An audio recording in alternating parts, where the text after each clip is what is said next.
Volgende op Diepe Waters. Ten spyte van alles bly sy my ma.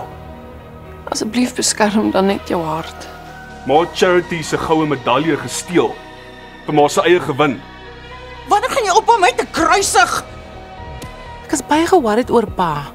Al my alarms gaan af as ek daai vrou sien. Arme vrou, sy is ook maar 'n paar slegte kaarte gedeel. Het dit gebeur? Jy moet dit laat gaan. Jy raak nou 'n bietjie crazy.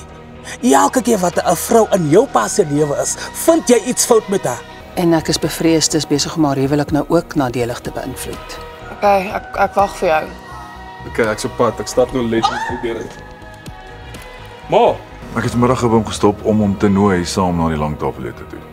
En jy het nie gedink jy moet dalk eers by my hoor of dit oukei is as pa vanaand sou join nie. Ek kan dink net hoe lekker dit gaan wees as julle hierdie tyd volgende jaar in julle nuwe huis is. Hier is ek nou om te sê dankie en totsiens. is op pad. Ja, ek dink net aan wat hy gesê het toe ons die nuwe huis gemention het. Dit gelyk of hy happy is dat ons uittrek. Wat as ons eendag kinders wil hê, sal ons nog as ons weet jy het dit.